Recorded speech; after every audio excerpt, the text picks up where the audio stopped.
7. El secreto del autocontrol.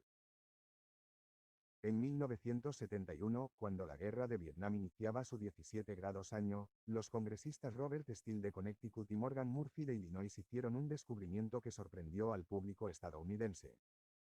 Tras haber hecho una visita a las tropas destacadas en Vietnam, se habían dado cuenta de que más de 15% de los soldados estadounidenses que estaban en el frente eran adictos a la heroína. Investigaciones más a fondo revelaron que un 35% de las tropas en servicio habían probado la heroína y un total de 20% de los soldados eran adictos. De hecho, descubrieron que el problema era mayor de lo que inicialmente supusieron. 1. El descubrimiento tuvo como consecuencia una ráfaga de acciones en Washington, incluyendo la creación de una oficina de acción especial para la prevención del abuso de las drogas 2 bajo la presidencia de Nixon, la cual tenía como fin promover la prevención y rehabilitación, así como localizar a los miembros del servicio que fueran adictos cuando regresaban a su país. Lee Robbins fue uno de los investigadores a cargo. Mediante un descubrimiento que derribó completamente las creencias aceptadas acerca de la adicción, Robbins se dio cuenta de que cuando los soldados adictos regresaban a su país, solo 5% de ellos reincidía en la adicción durante el mismo año y solamente 12% recaía en el término de 3 años. En otras palabras, aproximadamente 9 de cada 10 soldados que habían sido adictos a la heroína en Vietnam eliminaron su adicción prácticamente de la noche a la mañana. 3. Este hallazgo contradecía la visión prevaleciente en aquella época, que consideraba la adicción a la heroína como una condición permanente e irreversible. Por el contrario, Robbins reveló que las adicciones podían disolverse espontáneamente si ocurría un cambio radical en el ambiente. En Vietnam los soldados pasaban todo el día rodeados de señales que desencadenaban el uso de la heroína, era muy fácil conseguirla, se mantenían atrapados dentro del constante estrés de la guerra, construían relaciones de amistad con otros soldados que también usaban heroína y se encontraban a miles de kilómetros de distancia de sus hogares. Una vez que un soldado regresaba a los Estados Unidos de América se encontraba en un ambiente que carecía de esos disparadores. Cuando el contexto cambiaba, también cambiaba el hábito. Compara esta situación con la de cualquier adicto típico.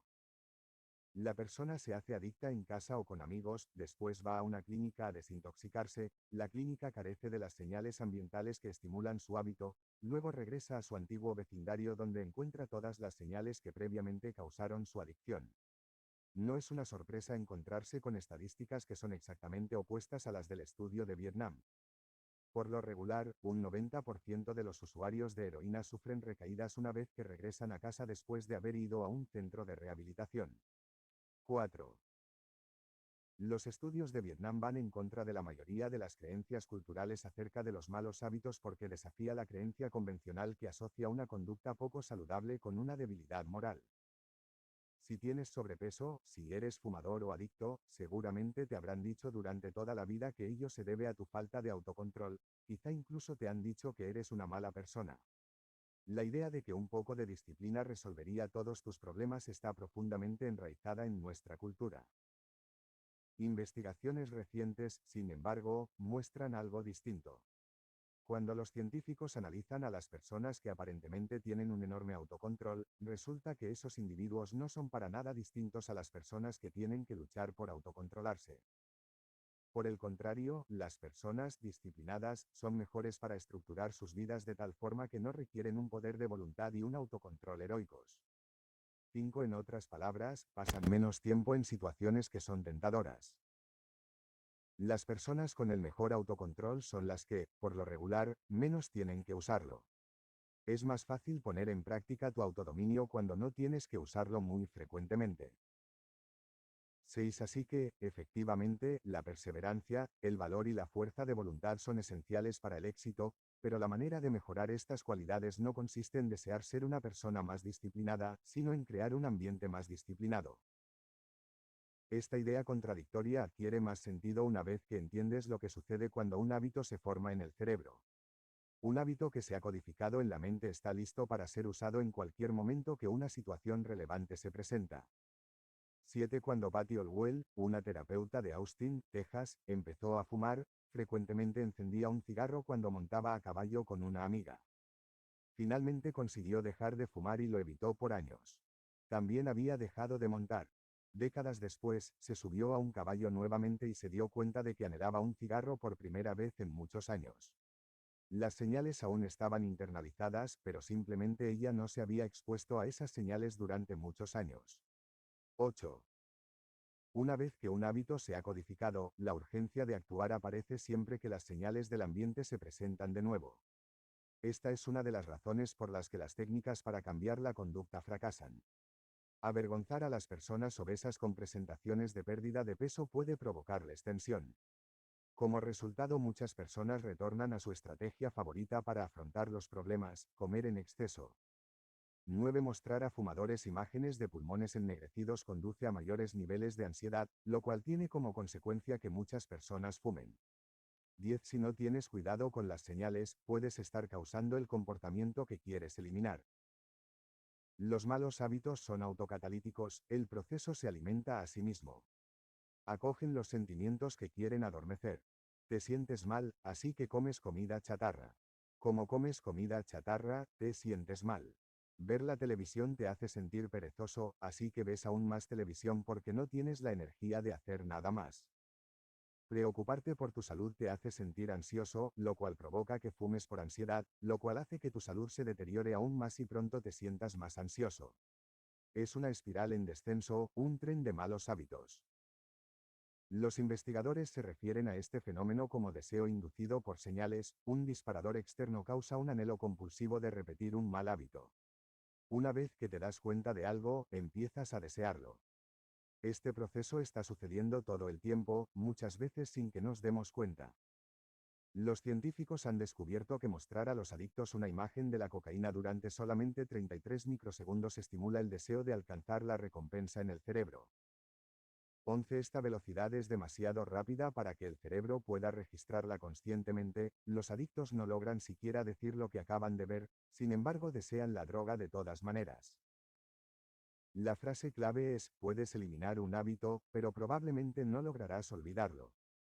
Una vez que los canales mentales de un hábito se han grabado en tu cerebro, es casi imposible borrarlos del todo, aun cuando no se usen durante mucho tiempo. Y eso significa que solo resistir la tentación no es una estrategia muy efectiva. Es muy complicado mantener una actitud zen en una vida llena de distracciones. Requiere mucha energía. A corto plazo, puedes ceder ante el poder de la tentación. A largo plazo, nos convertimos en un producto del ambiente dentro del que vivimos. Para ponerlo en términos claros, nunca he visto a nadie apegarse de manera consistente a unos hábitos positivos en un ambiente negativo. Un enfoque más confiable consiste en eliminar malos hábitos desde su origen. Uno de los métodos más prácticos para eliminar un hábito negativo es reducir la exposición a la señal que lo causa. Si no consigues avanzar en tu trabajo, deja tu teléfono celular en otra habitación por unas horas. Si constantemente sientes que no vales lo suficiente, deja de seguir redes sociales que desencadenan los celos y la envidia. Si estás desperdiciando mucho tiempo viendo la televisión, mueve la televisión fuera de la habitación. Si estás gastando mucho dinero en aparatos electrónicos, deja de leer reseñas que presentan las novedades tecnológicas. Si estás jugando muchos videojuegos, desconecta la consola y ponla dentro de un closet después de usarla. Esta práctica en realidad es la primera ley del cambio de conducta invertida. En lugar de hacerlo obvio, debes hacerlo invisible. Suele sorprenderme lo efectivo que ciertos cambios sencillos pueden ser. Elimina tan solo una señal y el hábito completo se desvanece. El autocontrol es una estrategia a corto plazo, no sirve a largo plazo. Puedes controlarte y resistir la tentación una o dos veces, pero es poco probable que siempre puedas dominar tu fuerza de voluntad para dominar tus deseos. En lugar de convocar una nueva dosis de fuerza de voluntad cada vez que quieras hacer lo correcto, lo mejor es usar tu energía en optimizar tu ambiente. Este es el secreto del autocontrol. Convierte las señales de tus buenos hábitos en algo evidente y notorio y vuelve invisibles tus malos hábitos. Resumen del capítulo. La primera ley del cambio de conducta invertida es hacerlo invisible. Una vez que un hábito está formado, es poco probable que se olvide. Las personas con un alto grado de autocontrol tienden a pasar menos tiempo dentro de situaciones tentadoras. Es más fácil evitar la tentación que resistirla. Una de las maneras más prácticas de eliminar un mal hábito consiste en reducir la exposición a la señal que lo desencadena. El autocontrol es una estrategia de corto plazo, no de largo plazo. Notas. 1. Lee N. Robbins et al. Vietnam Veterans 3 Years After.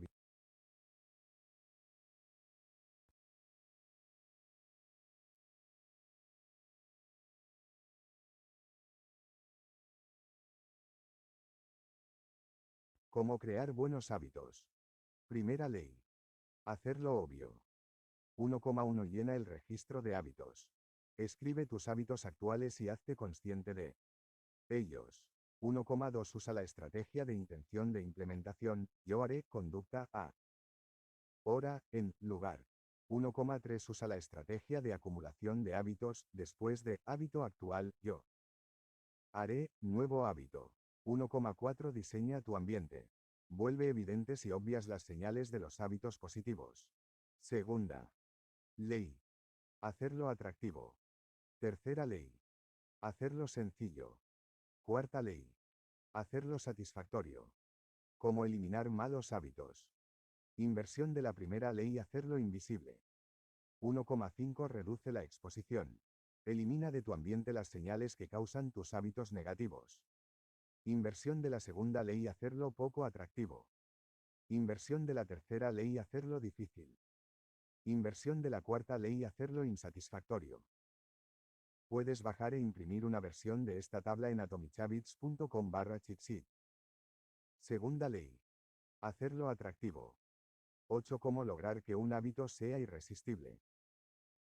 En la década de los 40, un científico holandés llamado Nico Tinbergen condujo una serie de experimentos que transformaron nuestra manera de entender aquello que nos motiva. 1 Tinbergen, quien eventualmente ganó un premio Nobel por su trabajo, estaba investigando a las gaviotas arenque, las aves marinas de color gris con blanco que suelen verse a lo largo de las costas de América del Norte. Las gaviotas arenque adultas tienen un pequeño punto rojo en el pico y Tinbergen notó que los polluelos recién nacidos picoteaban ese punto cuando querían comida. Para empezar el experimento, diseñó una colección de picos falsos de cartón que consistían solamente en una cabeza sin el cuerpo. Cuando los padres se alejaban del nido, Tinbergen se acercaba y les ofrecía un pico falso a los polluelos. Los picos eran notoriamente falsos y él asumió que los polluelos los iban a rechazar del todo. Sin embargo, cuando las pequeñas gaviotas vieron la mancha roja en el pico de cartón, comenzaron a picotearla exactamente como si fuera parte del pico de su madre. Tenían una clara preferencia por aquellas manchas rojas, como si estuvieran genéticamente programadas desde su nacimiento. Pronto Tinbergen descubrió que entre más grande era la mancha, más rápido los polluelos la picoteaban. Más adelante, creó un pico con 3 grandes manchas rojas. Cuando lo colocó sobre el nido, las pequeñas gaviotas se volvieron locas de deleite. Picoteaban las 3 manchas como si fuera el más maravilloso pico que hubieran visto. Tinbergen y sus colegas descubrieron un comportamiento similar en otros animales. Por ejemplo, el ganso común es un ave que anida en tierra firme. Ocasionalmente, como la madre se mueve cuando está sentada sobre el nido, uno de los huevos rueda y cae sobre el pasto que está alrededor. Cuando esto ocurre, la gansa camina hasta donde está el huevo y usa su pico y su cuello para devolverlo al nido. Tinbergen descubrió que las gansas empujan de la misma manera cualquier objeto redondo que se encuentre cerca del nido, por ejemplo una bola de billar o un foco. Entre más grande sea el objeto, más grande es la reacción. Una de las gansas observadas hizo un enorme esfuerzo para rodar una pelota de voleibol hasta su nido y para sentarse después sobre ella. Como los polluelos de gaviota que automáticamente picoteaban sobre las manchas rojas, el ganso común estaba siguiendo una regla instintiva. Cuando vea un objeto redondo cerca, lo debo hacer rodar hasta el nido. Entre más grande sea el objeto, más debo esforzarme para obtenerlo. El cerebro de cada animal está precargado con una serie de reglas de conducta, pero cuando se topa con una versión exagerada de una de dichas reglas, la señal se enciende como un árbol de Navidad. Los científicos se refieren a estas señales exageradas como estímulos supernormales.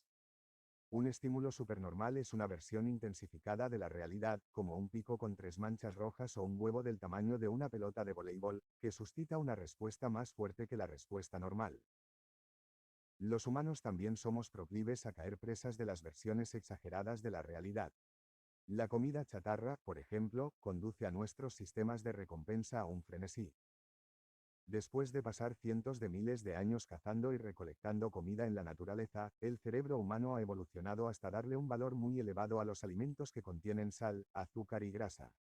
Esos alimentos tienen gran cantidad de calorías y eran realmente raros cuando nuestros ancestros recorrían la sabana. Cuando no sabes de dónde vendrá tu siguiente alimento, comer lo más posible cuando había oportunidad de hacerlo, era la mejor estrategia para sobrevivir. Hoy, sin embargo, vivimos en un ambiente donde es posible obtener gran cantidad de calorías fácilmente. La comida es abundante, pero tu cerebro sigue anhelando la comida alta en calorías, como si ésta todavía fuera escasa. Darle un alto valor a las comidas con mucha sal, azúcar y grasa ya no representa una ventaja para nuestra salud, pero el anhelo persiste porque los centros de recompensa de nuestro cerebro no han cambiado en aproximadamente 50.000 años. La industria alimenticia moderna confía en extender nuestros instintos paleolíticos más allá de su propósito evolutivo. 3. Una de las principales metas de la ciencia alimenticia es crear productos que sean más atractivos para los consumidores. Prácticamente todos los alimentos contenidos dentro de una caja, bolsa o tarro han sufrido algún tipo de proceso de realce, aunque solo se trate de adicionarle sabor. 4. Las compañías invierten millones de dólares en descubrir cuál es el grado de crujiente óptimo y más satisfactorio de las papas fritas y cuánto burbujeo debe tener un refresco para agradar más al consumidor. Departamentos enteros están dedicados a mejorar la manera en que un producto se siente en tu boca, una cualidad que se conoce como orosensorial. Las papas fritas, por ejemplo, son una potente combinación, crujientes, con un magnífico color dorado en el exterior y ligeras y suaves en el interior. 5. Otros alimentos realzan lo que se conoce como contraste dinámico, lo cual se refiere a productos que reúnen una combinación de sensaciones, como crujiente y cremoso. Imagina lo bien que se lleva el queso derretido con una cubierta de pizza crujiente, o la sensación crujiente de una galleta Oreo combinada con su centro suave y cremoso. Con la comida natural que no está procesada, tendemos a experimentar las mismas sensaciones una y otra vez. ¿A qué sabe el 17 grados bocado de cale? Después de unos minutos, tu cerebro pierde interés en lo que estás comiendo y comienzas a sentirte satisfecho. Pero los alimentos que tienen un alto contraste dinámico mantienen la experiencia renovada e interesante, por lo que te sientes impulsado a comer más. En última instancia, estas estrategias les permiten a los científicos encontrar el punto óptimo de cada producto, la combinación precisa de sal, azúcar y grasa que excita tu cerebro y hace que quieras comer más. 6. El resultado, por supuesto, es que terminas por comer en exceso porque esta comida extremadamente apetitosa es más atractiva para el cerebro humano. Como dice Stefan Guyenet, un neurocirujano que se especializa en conductas alimenticias y obesidad, nos hemos vuelto muy buenos para explotar nuestras propias debilidades. 7. La moderna industria alimenticia y los hábitos de sobrealimentación que ha engendrado son solamente un ejemplo de la segunda ley del cambio de conducta: hacerlo atractivo. Entre más atractiva es una oportunidad, más son las posibilidades de que se convierta en un factor de formación de hábitos. Mira a tu alrededor. La sociedad está llena de versiones de la realidad diseñadas para hacerlas mucho más atractivas que el mundo en el que se desarrollaron nuestros ancestros. Las tiendas muestran maniquíes con caderas y pechos exagerados para vender ropa. Las redes sociales nos envían más likes y reconocimientos en unos cuantos minutos que los que podemos obtener durante toda una vida en nuestro trabajo y en nuestro hogar. El porno online empalma escenas estimulantes a una velocidad que jamás podríamos replicar en la vida real. Los anuncios publicitarios se crean con una combinación ideal de luz, maquillaje profesional y ediciones con Photoshop. Incluso los propios modelos no se reconocen en la persona que aparece en la imagen final. Estos son los estímulos supernormales de nuestro mundo moderno. Exageran los rasgos que son naturalmente atractivos para nosotros y, como resultado, nuestros instintos enloquecen, conduciéndonos a hábitos de compra excesivos, hábitos de uso abusivo de las redes sociales, hábitos pornográficos, hábitos alimenticios y muchos otros. Si la historia puede usarse como guía, es muy probable que las oportunidades en el futuro sean más atractivas de lo que son ahora. La tendencia es que las recompensas se vuelvan más concentradas y los estímulos se vuelvan más seductores. La comida chatarra es una forma más concentrada de calorías que la comida natural. Los licores de alto grado son una forma más concentrada de alcohol que la cerveza. Los videojuegos son una forma más concentrada de jugar que los juegos de mesa. Comparadas con la naturaleza, estas experiencias empaquetadas son difíciles de resistir. Seguimos teniendo el mismo cerebro que nuestros ancestros, pero ahora tenemos que enfrentar tentaciones que ellos nunca conocieron. Si quieres aumentar las posibilidades de que una conducta ocurra, entonces necesitas hacerla atractiva. A través de la discusión de la segunda ley, nuestra meta es aprender a hacer irresistibles nuestros hábitos. Y pese a que no es posible transformar cada uno de nuestros hábitos en estímulos supranormales, sí podemos hacer más seductores a cada uno de nuestros hábitos. Para lograrlo, necesitamos empezar por entender qué es un anhelo y cómo funciona. Empecemos por examinar la huella biológica que comparten todos los hábitos, el pico de dopamina. El circuito de retroalimentación impulsado por la dopamina. Los científicos pueden rastrear el preciso momento en que surge un anhelo mediante la medición de un neurotransmisor llamado dopamina. La importancia de la dopamina se hizo evidente en 1954,8 cuando los neurocientíficos James Olds y Peter Milner dirigieron experimentos que revelaban los procesos neurológicos que están detrás del anhelo y el deseo. 9. Mediante la implantación de electrodos en los cerebros de algunas ratas, los investigadores bloquearon la producción de dopamina. Para sorpresa de los científicos, las ratas perdieron la voluntad de vivir. 10. No comían, no tenían actividad sexual, no anhelaban ni sentían ganas de nada. A los pocos días, las ratas intervenidas morían de sed. En estudios de seguimiento, otros científicos también inhibieron las zonas del cerebro que producen dopamina, pero en esta ocasión inyectaron pequeñas gotas de agua azucarada dentro de la boca de las ratas carentes de dopamina. Sus pequeñas caritas se iluminaron al sentir el placer que les producía la sabrosa sustancia. A pesar de que la dopamina estaba bloqueada, sintieron tanto gusto al probar el azúcar como antes, pero ya no querían comerla más. La capacidad para sentir placer permanecía, pero sin la dopamina el deseo estaba muerto. Y sin deseo de obtener más, la acción se detenía. 11. Cuando otros investigadores revirtieron este proceso e inundaron el sistema de recompensas del cerebro con dopamina, los animales desarrollaron hábitos a una velocidad impresionante. En un estudio, los ratones recibieron una poderosa dosis de dopamina cada vez que metían la nariz dentro de una caja. En pocos minutos, los ratones desarrollaron un anhelo tan fuerte que empezaron a meter la nariz dentro de la caja 800 veces por hora. 12. Los humanos no somos muy diferentes. El jugador promedio de máquinas tragamonedas da vuelta a la manivela 600 veces por hora. 13. Los hábitos son un circuito de retroalimentación impulsado por la dopamina. 14. Todas las conductas que son muy proclives a convertirse en hábitos, consumir drogas, comer comida chatarra, jugar videojuegos, navegar en las redes sociales, están asociadas con niveles altos de dopamina. Lo mismo puede decirse de nuestras conductas habituales más básicas como beber, comer, tener relaciones sexuales e interactuar socialmente.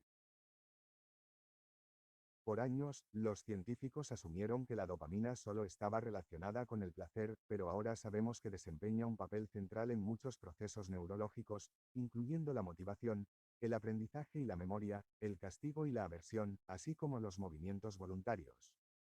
15. Cuando se trata de hábitos, el aporte clave es, la dopamina es liberada no solamente cuando experimentas placer, también cuando lo anticipas. 16. Los adictos a las apuestas tienen una descarga de dopamina justo antes de hacer una apuesta, no después de que ganan. Los adictos a la cocaína obtienen una dosis de dopamina cuando ven la sustancia, no después de que la ingieren.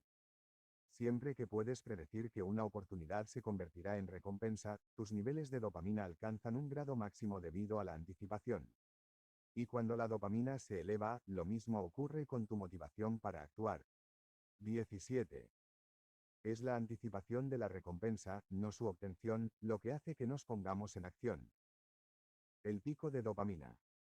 Figura 9. Antes de que se aprenda un hábito, se libera dopamina cuando la recompensa se experimenta por primera vez. En la siguiente ocasión, B, la dopamina se eleva antes de que se realice la acción, inmediatamente después de que se reconozca la señal. El pico conduce a una sensación de deseo y anhelo que impulsa a realizar la acción cada vez que se detecta la señal. Una vez que el hábito se ha aprendido, la dopamina no se eleva cuando se experimenta la recompensa, porque tú ya esperas la recompensa con anticipación. Sin embargo, si detectas una señal y esperas la recompensa, pero no la obtienes, entonces la dopamina baja para mostrar decepción. La sensibilidad de la respuesta de dopamina puede verse claramente cuando la recompensa se produce tardíamente. Primero, la señal es identificada y la dopamina se eleva conforme se construye el anhelo. Después se da una respuesta, pero la recompensa no llega tan rápido como se esperaba y la dopamina comienza a bajar. Finalmente, cuando la recompensa llega un poco más tarde de lo que tú esperabas, el pico de dopamina se eleva de nuevo. Es como si el cerebro dijera, observa. Sabía que estaba en lo cierto. No te olvides de repetir esta acción la próxima vez. Es muy interesante saber que el sistema de recompensas que se activa en el cerebro cuando recibes una recompensa es el mismo sistema que se activa cuando anticipas dicha recompensa. 18. Esta es una de las razones por las que la anticipación de una experiencia suele sentirse mejor que su obtención. Cuando eres niño, pensar en la mañana de Navidad puede ser mejor que abrir los regalos. Cuando eres adulto, soñar despierto acerca de tus siguientes vacaciones puede ser más disfrutable que estar realmente de vacaciones. Los científicos se refieren a esto como la diferencia entre desear y gustar. Tu cerebro tiene muchos más circuitos neurológicos destinados a desear recompensas que a gustar de ellas. Los centros destinados a desear ocupan grandes áreas del cerebro: el tallo cerebral, el núcleo accumbens, el área ventral tegmental, el núcleo estriado dorsal, la amígdala y porciones de la corteza prefrontal. En comparación, los centros del cerebro destinados a gustar son mucho más pequeños.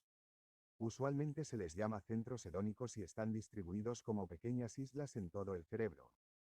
Por ejemplo, los investigadores han descubierto que 100% del núcleo accumbens es activado cuando se desea algo.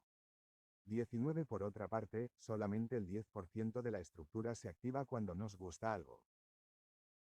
El hecho de que el cerebro destine tanto espacio a las regiones responsables de anhelar y desear nos proporciona evidencia adicional de lo cruciales que son estos procesos. El deseo es el motor que conduce la conducta. Cada acción se realiza debido a la anticipación que la precede. El anhelo es lo que nos conduce a la respuesta. Estas percepciones revelan la importancia de la segunda ley del cambio de conducta. Necesitamos hacer que nuestros hábitos sean atractivos porque, en principio, es la expectativa de una experiencia gratificante lo que nos motiva a actuar. Aquí es donde la estrategia conocida como acumulación de tentaciones entra en juego. ¿Cómo usar la acumulación de tentaciones para hacer tus hábitos más atractivos? Ronan Byrne, un estudiante de ingeniería eléctrica de Dublín, Irlanda, disfrutaba de ver Netflix, pero también sabía que debía hacer ejercicio con más regularidad. Poniendo en práctica sus habilidades como ingeniero, Byrne alteró su bicicleta fija y la conectó a su laptop y a su televisión. 20. Luego escribió un programa de computación que permitía ver Netflix solamente si él estaba pedaleando a cierta velocidad. Si bajaba la velocidad durante un tiempo, el programa que estaba viendo se ponía en pausa hasta que él volviera a pedalear nuevamente a la velocidad correcta. Byrne estaba, en palabras de una de sus fans, combatiendo la obesidad, con un atracón de Netflix en cada ocasión. 21. También estaba empleando la estrategia de acumulación de tentaciones para hacer que su hábito de hacer ejercicio fuera más atractivo. La acumulación de tentaciones trabaja mediante la unión de una acción que quieres hacer con una acción que necesitas hacer. En el caso de Byrne, él acumuló lo que quería hacer, ver Netflix, con lo que necesitaba hacer, entrenar en la bicicleta estacionaria. Los negocios son maestros de la acumulación de tentaciones.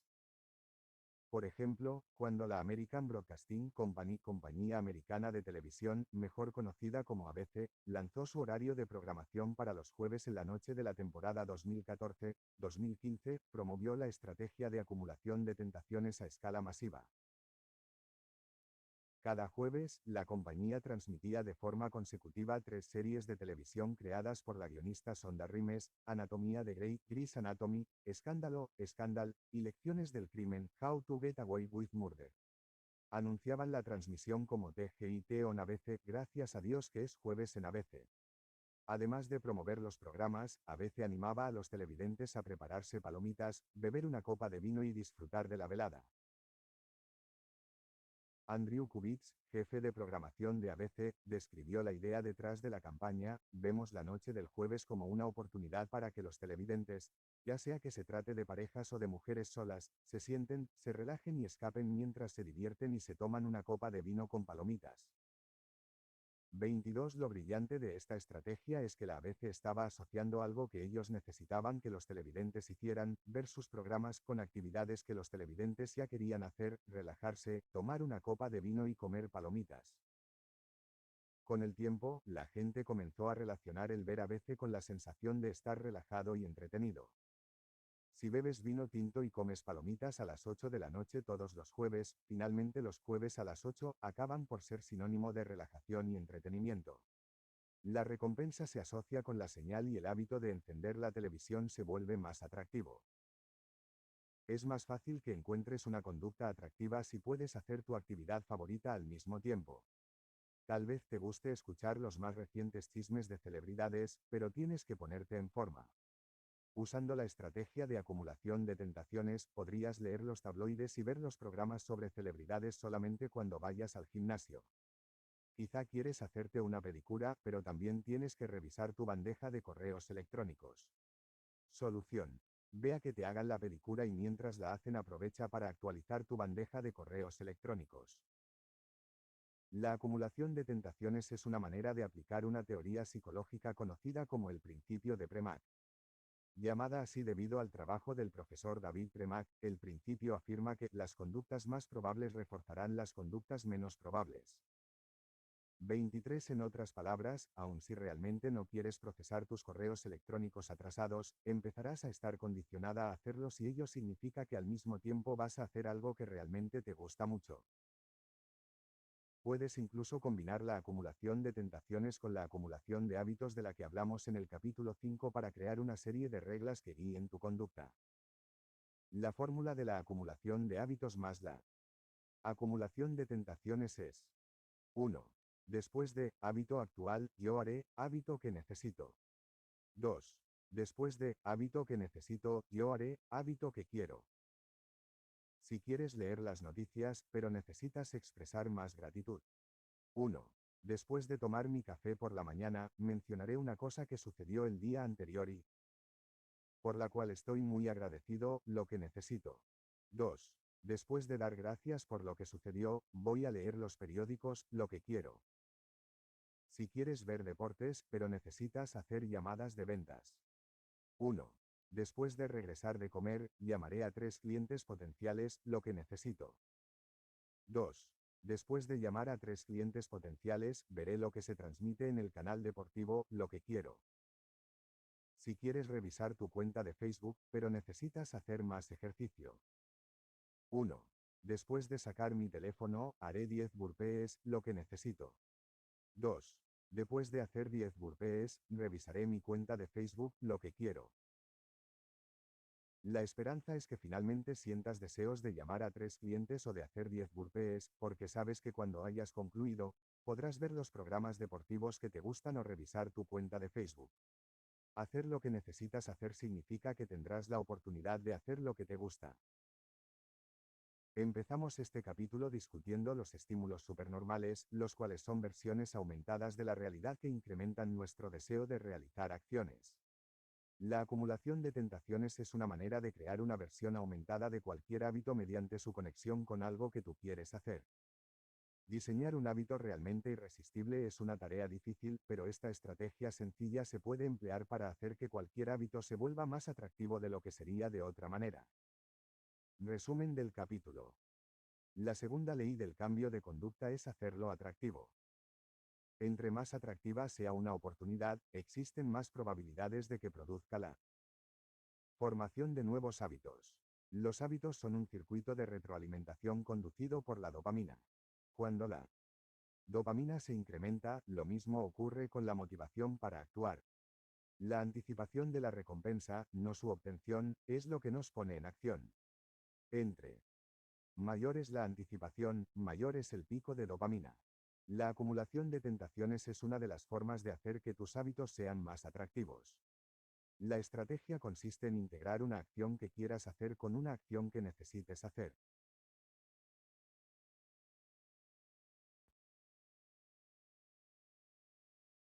Notas.